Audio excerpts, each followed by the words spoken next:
Dalawang Pilipinong namatay sa Hong Kong International Airport sa linggong ito. Pareho silang inatake sa puso.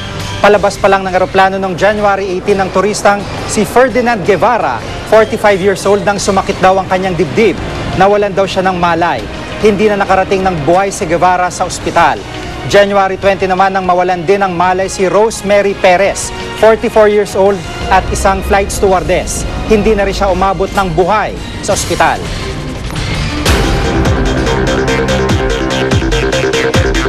Paulit-ulit na lamang pong paalala ng mga otoridad sa mga kababayan nating nagmomotorsiklo na mag-helmet para iwas disgrasya. Pero sa Calamba, Laguna, nakuna ng video ni News Cooper Jonathan de la Cruz na mismong mga pulis pa ang lumalabag sa patakarang ito. Bukod sa 3 na nga silang magkakangkas sa isang motorsiklo na maigpit na ipinagbabawal, ang 2 sa kanila wala pang helmet. Sa Araneta Avenue sa Quezon City naman po, 3 lalaki nakuna ni News Cooper Ryan Abes na pilit na binubuksan ang padlock ng likuran ng delivery truck na ito habang nakahinto sa traffic. Walang kamalay-malay ang driver ng truck na pinagnanakawan na pala siya. Nang makakuha ng tiyempo, inabisuan ng News Cooper ang driver kaugnay ng pagnanakaw. Kayo rin po ay pwedeng magpadala ng mga video o litrato na mahalagang balita. Mag-log on sa www.newscoop.tv. Para naman magpadala ng text o MMS, i-text ang scoop, space, message space ang inyong pangalan at address at ipadala sa 4627. Paalala lang po sa ating mga News Cooper, yun lamang po mga video at litratong pagmamay-ari nyo mismo ang ipadala sa amin. Dahil sa sunod-sunod na insidente ng carnapping at pagpatay, pinayuhan ni dating Senador Aquilino Pimentel Jr. si Pangulo Aquino na paalisin sa pwesto si DILG Undersecretary Rico Puno. Ayon kay Pimentel, si Puno ang inatasang mamahala sa PNP. Kung hindi naman daw siya kwalipikado, dapat daw siyang pagbitiwin sa pwesto. He should be probably gracefully asked to make an exit and replaced by somebody who can do the job, because otherwise the people will continue to suffer. Iba pang reaksyon ukol dito si Puno, si Secretary Ricky Carandang naman wala raw nakikitang dahilan para hinging magbitiw si Puno. Hindi rin daw tamang sabihing walang ginagawa ang pulisya kontra kriminalidad. Gayunman, sinabi ni Carandang na kay Pangulo Aquino, nakasalalay pa rin ang pinal na desisyon.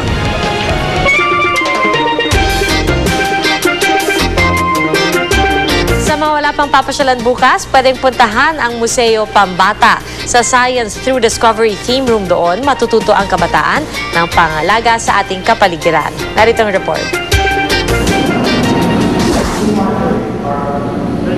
Tila nakatagong paraiso ang lugar na ito para sa mabulilit.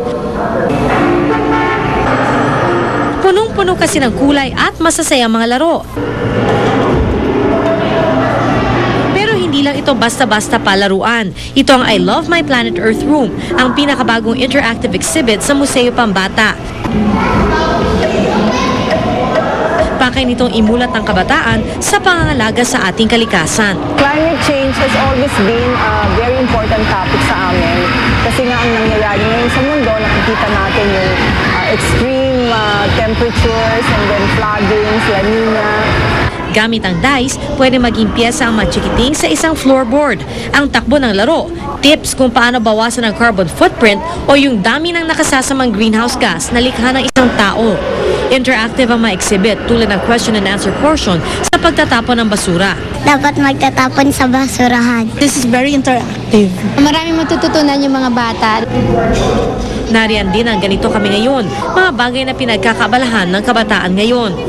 Matututunan din ng mga chikiting ang iba't ibang uri ng noise pollution. Naniniwala ang presidente ng museo, mas mabilis matututo ang mga bata habang nag-e-enjoy.